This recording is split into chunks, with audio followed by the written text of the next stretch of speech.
Welcome back, ladies and gentlemen. It's Ricecup here with another freestyle video. This is the third one, and we're gonna be talking about the Summer Sweep Up Part 2, apparently, under Slayer and Miscellaneous. So I'm not gonna lie to you, I thought the Summer Sweep Up was like a one and done thing, because they did one recently, right, with the whole drop table changes, some boss changes as well, and they did all of that stuff within a month of them saying what they're doing and then you're executing it. But I guess summer is quite a few months, so it seems like there will be multiple batches of these. They're seemingly doing 1 month at a time, so chances are this is not even the last one. There might be one more. So we're gonna talk about the Slayer Miscellaneous Summer Sweep Up, and it's thankfully not too long. It's rather a quick list of things that they are trying to change. So obviously the biggest thing is the Slayer stuff. So it's going to be the block list changes, the early game point changes, and the unlock point costs. I think those are like the three big ones for Slayer. And then they're also doing some dragon tasks, potential changes, and some really minor changes to noted herbs. And then comes the miscellaneous parts. So they're adding a Golembane, like Demon Bane and Dragon Bane, right? So there's going to be a new one coming out, and there will be another way to get a Rune Pouch. They're going to be improving Moon Key pieces, and this one is very controversial. The Arceuss spell tweaks. So overall, I think most of the changes are amazing, especially a lot of these Slayer ones. There are some definitely questionable things, like the Arceuss stuff. So we'll talk more about that in a bit. But the first things first, we're going to be talking about Slayer changes. We're starting off with some pretty good news because they are going to be revamping how the block list works. So currently, you could only have one block list that works the same throughout the entire Slayer Master system, right? There's a bunch of different Slayer Masters at various levels. So it can be a bit annoying because sometimes you want to do, like, say, Konar for specific reasons, like Hydra, or I don't know, you're going for Konar keys for a collection log or whatever, right? But like the task block might not work the best, right? Going from Konar to like Duradel, right? For more regular Slayer training. So they are changing things up quite a lot with that. So they now have the technology to allow you to have completely different block lists for every single Slayer Master. So for example, if you're the type of guy that is doing like tutorial skipping for whatever reason, whether it's to speed run your Infernos or whether it's you're looking for a very, very specific task to hunt for an item, well, guess what? Tutorial can have its own specific block list, which is really nice because how you want to do Slayer by speed running through tutorial is so different from doing regular Slayer via Duradel in terms of how much you can optimize, right? And save time and Slayer points and all that. That's amazing. Same with what is it, Crystalia, right? So obviously if you're doing a lot of Wilderness Slayer, your block list is going to be ideally very different from your normal like Duradel. Same with Konar as well, as I mentioned.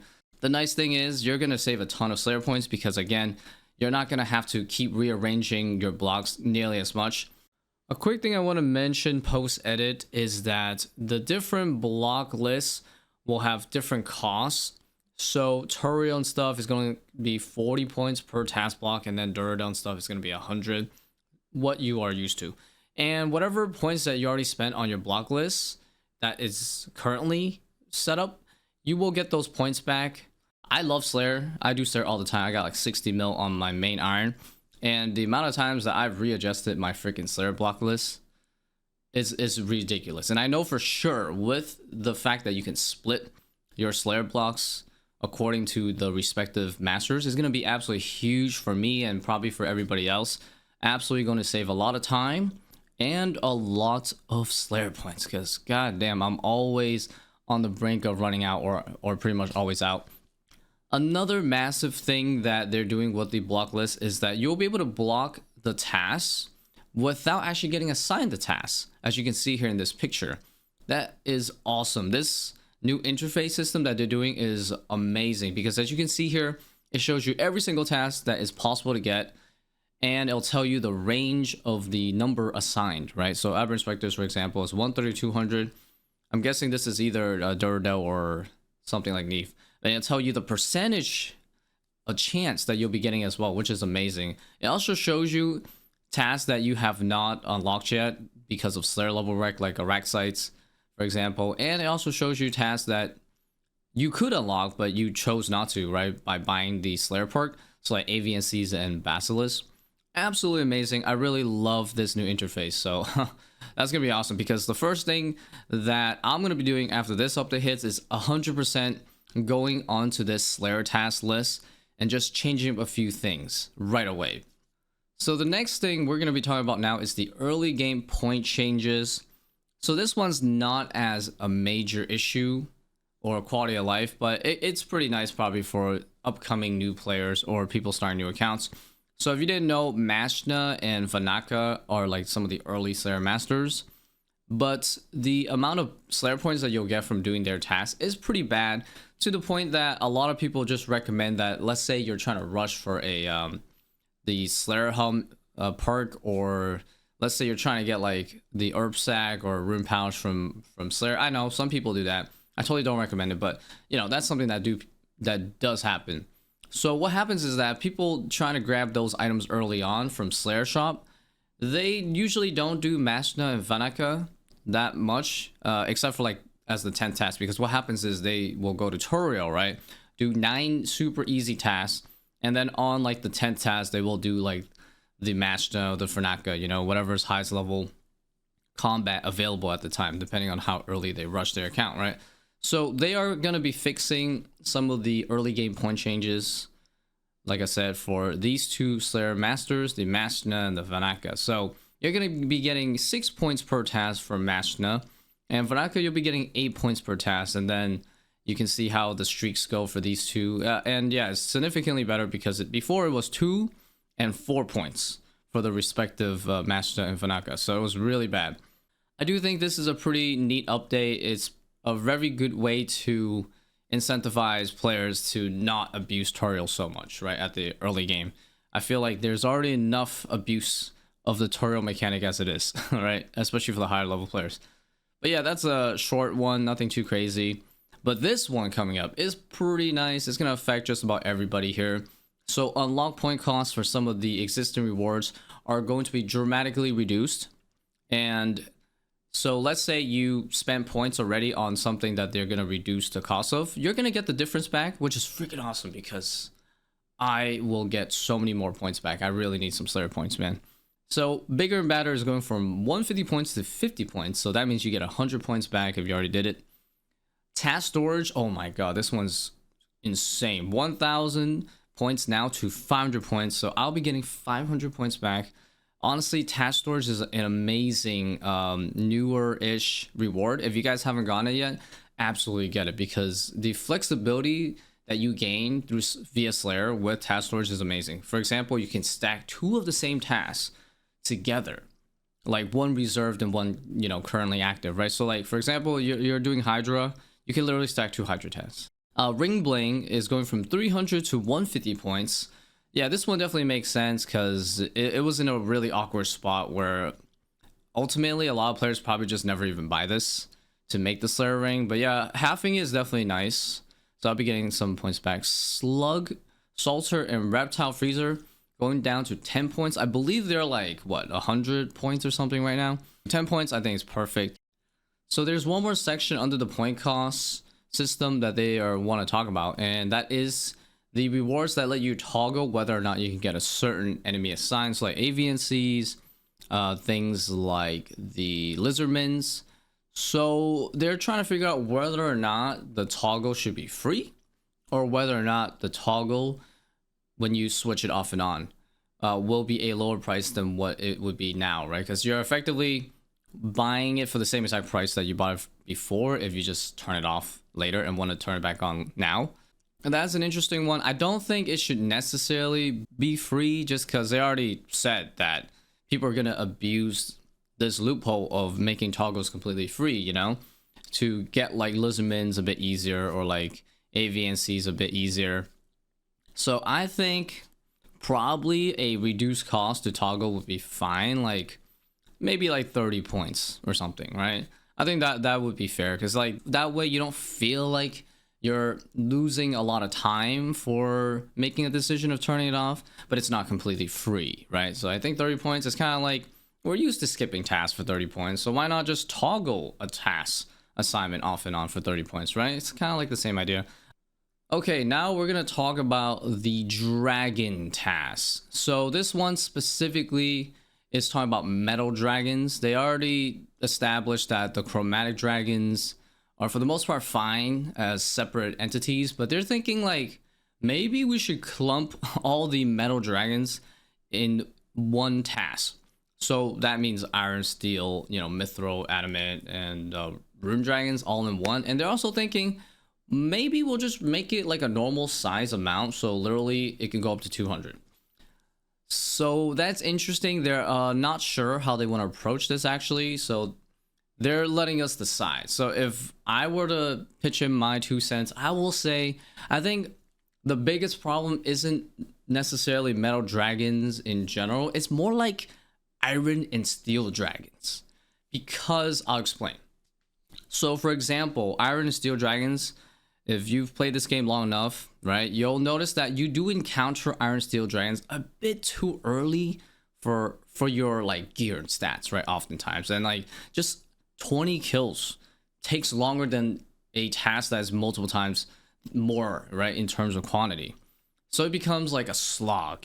My idea is that you should group iron and steel dragons as one thing, because the reason why I think they should be separated like that is that mithril, rune, and adamant dragons, first of all, mithril dragons, when you do get assigned mithril dragons, you are already pretty, you know, competent enough to kill them, and it's like a small amount. It's like literally 3 or 5 normally, right?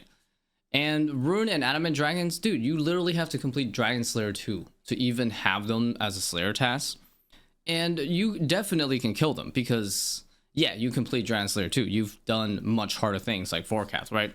And another reason is that rune, adamant, and mithril dragons, the base number, like I said, is really small. It's literally like 5 or something, right? So that's actually like a nice little distraction. It's also kind of decent Slayer points, right? It won't take you too long to do like 5, and you'll just literally get the task done in like 10 minutes or something, right? Or less. So I think those are fine, and of course, there is the option to extend it already. What about the size, right? They want to make it like 200. Oh, I was thinking there should be a toggle maybe, right? For the most part, I feel like they shouldn't even bother changing or adding a toggle, a reward toggle, to make any sort of metal dragons go up to 200. I think that's ridiculous. I think 50, the current thing that they have right now, is already adequate, man. After killing 50 rune dragons, man, for a Slayer task, oh my god, I remember doing those a few times for clogging purposes, and I was just pretty done after 50. So I feel like the 200 is overkill. Most people, I would say, don't enjoy killing metal dragons that long. But enough about this one. What do you guys think about the dragon task, I guess, before I move on? So the next section is called herbs, and I'll be honest with you, it's super minor. Basically, what's going on is that some monsters, whether they're Slayer creatures or not, some of them do drop noted herbs, and it's like a very, very small quantity. So they're thinking, why don't we just drop these drops as unnoted, so that you can bring the herb sack and then you can just put it in the herb sack, and it'll actually save you more inventory space, right? But the issue is that most of these monsters, or pretty much all these monsters, are monsters that you'll barely ever do, right? There's only a handful that some of you guys might do, like the shamans and the basilisk knights, I guess. But like half of these are enemies that you'll probably not even touch, like Lobstrosities, Ancient Sagamites, Stygian Criminals, right? A lot of these are like whatever. But yeah, I do see what they're going with here, like saving inventory and making the herb side more useful. I'm cool with it. And that's pretty much it for the main Slayer changes. Overall, lovely. Let's move on to the other changes. These are also pretty interesting as well. Golembane and Gargoyles. So the first example of what Golembane will be added into the game in terms of what monsters is going to be Gargoyles. So the superiors for Gargoyles as well, the boss as well, the Grotesque Guardians, right?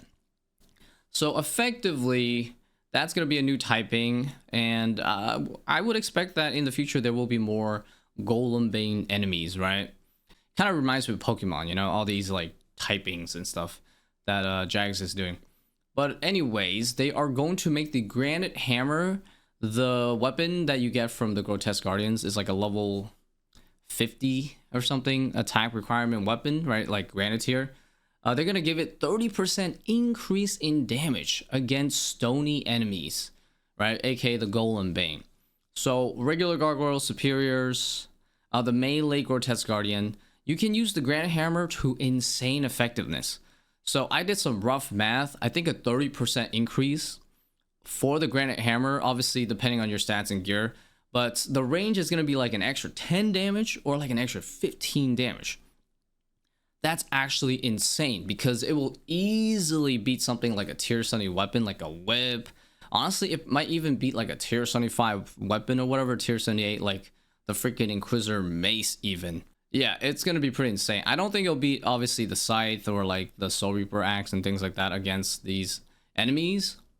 It's going to be a very cheap and super powerful weapon against gargoyles and Grotesque Guardians. So definitely keep an eye out for it, guys. It'll make those Grotesque Guardian tasks, just gargoyle tasks in general, much faster to kill at like a earlier stage, you know, for cheap, right? I don't think the Granite Hammer is going to be too expensive. It might go up to like, I don't know, maybe a mil or something, right? It's not going to be like super expensive. So you're going to get like insane busted DPS for cheap against gargoyles after this update, effectively. And I guess it'll make Grotesque Guardians more profitable too, right? Because that's where you get the Granite Hammer from. So yeah, I do like this synergy that it's got going on from the Granite Hammer and the Golembane. Okay, so the next thing is going to be the Mage Training Arena, the ability to get the Rune Pouch from the Mage Training Arena. Now that I think about it, man, why did they not put this in the Mage Training Arena sooner? Because it makes so much sense to have a Rune Pouch as a reward from the freaking Mage Training Arena, right? So here's the cost that they're thinking of. 150 telekinetic points, 150 graveyard points, 1500 enchantment points. Guys, this looked like it's a lot, but trust me, it is like the fastest room to get points. So the numbers are often inflated, but yeah, enchantment super fast. 200 alchemy points. So I did some rough math based on the rates that I saw on the wiki. I'm guessing it's anywhere from, I want to say 3 to like 5 hours, right? Depending on, you know, how sweaty you are with the mini game. But yeah, it's like 3 to 5 hours. Pretty damn reasonable for sure. Much faster than Slayer. I think Slayer is easily much slower than the Mage Training Arena method, right? LMS definitely can be faster, but the problem with LMS is it's very skill based. Most players do not know how to PvP whatsoever.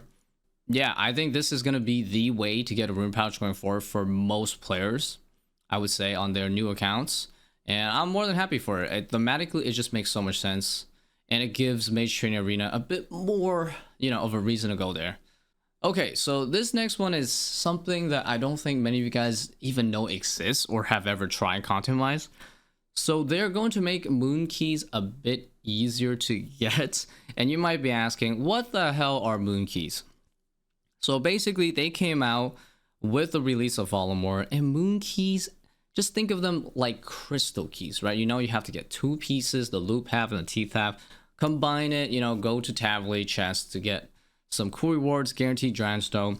So moon keys are similar, except that these pieces can only come from activities inside Volamore.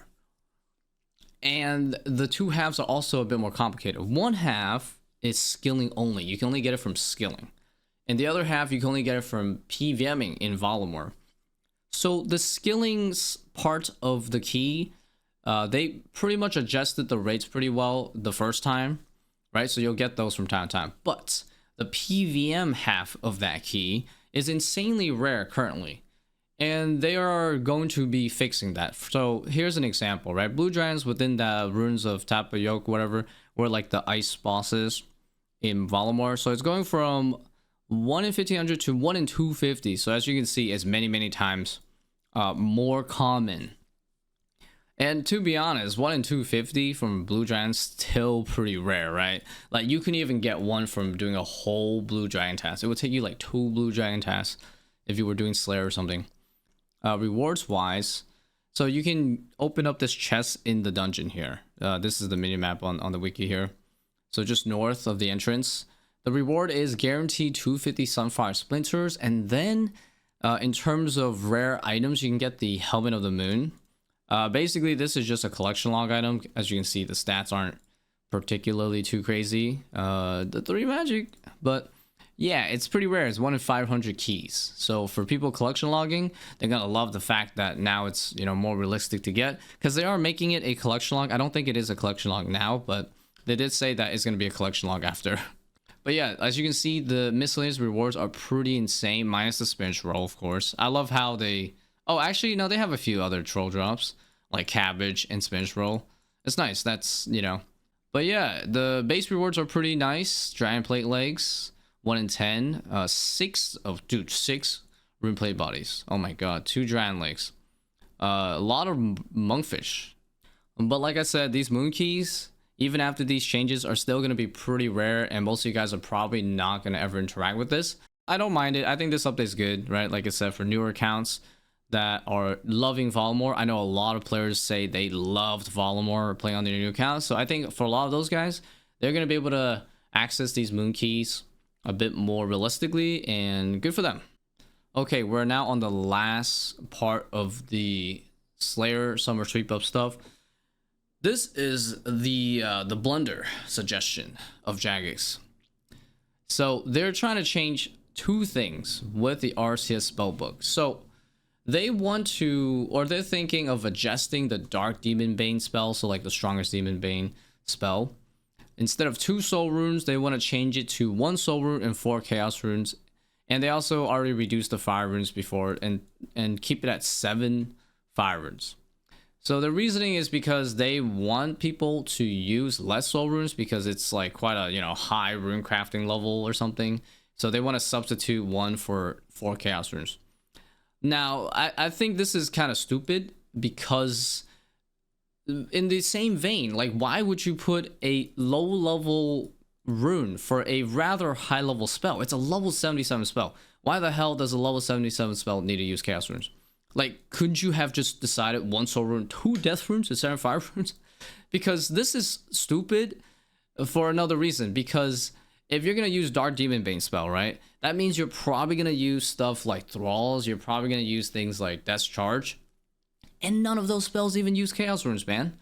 So what do you want us to do? Bring an extra rune in our already pretty limited inventory space, because Arceuss spellbook just normally throttles your inventory space with runes? So yeah, this is already a very, very dumb idea.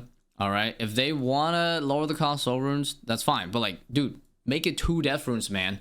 Right? It's like the same price basically, and you're gonna buy it from the store. And I don't really like this kind of like reasoning that it requires 90 rune crafting to make soul runes, therefore we want to reduce it a little bit, right? It's not that big of a deal, you know. You can always just buy soul runes in the store anyways, right? But like, or like a lot of players are just regular accounts, they're just gonna buy from the GE, right? But either way, that's besides the point, right? The main thing is that chaos runes just makes it even more annoying to bring this spell. So change that shit to 2 death runes, or just don't change it at all, right? Just keep it 2 soul runes. I don't think anybody was ever complaining about the soul runes of Dark Demon Bane. I've only really ever heard 2 things with Dark Demon Bane. The fire runes was ridiculous, which you have fixed, good job. And the whole fucking stupid Mark of Darkness, man. Fix that shit. If you're gonna try to fix something involving Dark Demon Bane, fix the Mark of Darkness, man. Okay, like for example, if I am going to use the stupid purging staff to do my endgame content, I don't want to have to worry about whether or not my Mark of Darkness is active, because if it's not active, I literally do like half damage, right? Fix that part of the Dark Demon Bane, right? Make it so that, for example, if I am literally using the Dark Demon Bane, just automatically turn Mark of Darkness on, or just activate it on its own, you know? Maybe with the purging staff specifically, right? To give it like that passive, because you're already giving the purging staff all these passives anyways. Why not just make it intuitive, right? Where it'll just automatically turn on the freaking Mark of Darkness, right? Fix that, please. And regarding Dark Demon Bane, another fix that you can do is that this current auto casting feature with Arceuss spellbook is super incompatible with half of your endgame mage special attack weapons. What I mean by that is, when you are auto casting Dark Demon Bane, if I say want to switch to Volatile Staff for the special or the Eldritch Staff for the special, especially the Eldritch, guess what? It cancels my auto cast. What the hell's up with that? Why am I being punished for switching to a mage weapon so I can use a special, right? Literally, it's so stupid. If I want to use the Eldritch, right, I swap into it, and then I swap back to, you know, like Purging Staff, for example, the auto cast is already turned off. I know logically why it's like that, but like at least code it so that it'll still remember, right?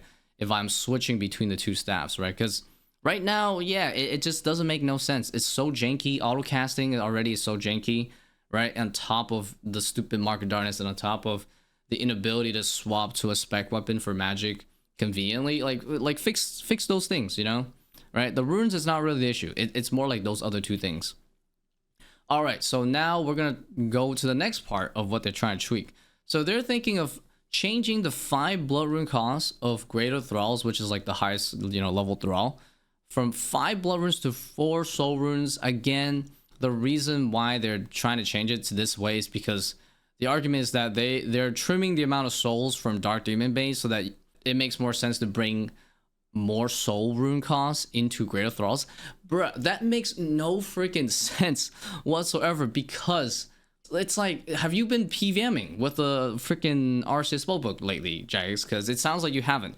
Because here's the deal. Dark Demon Bane is a super niche spell. Even though you add a Yama, great, right? And that's like super best in slot there. It's still giga niche. You're barely using the Dark Demon Bane anywhere, right? So there should be no relationship why the Dark Demon Bane like cost should ever associate with the cost of the thralls, because the thralls is something that like a lot of players use everywhere just for that, and usually with Death Charge, right? It's almost never with Dark Demon Bane unless, like I said, you're doing like Yama, and even like a Torrent to Demons is still kind of annoying to use Dark Demon Bane, so it's mostly just Yama, right? There's no need to swap this. It's not necessary.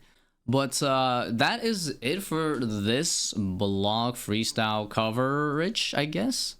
So yeah, if you guys really enjoyed this, just leave a like, because that'll definitely let me know I'm on the right track, because I would love to keep doing more of these. Anyways, thank you guys so much for watching, and overall, great job, Jags. All right, I'll catch you guys later. Have a good one.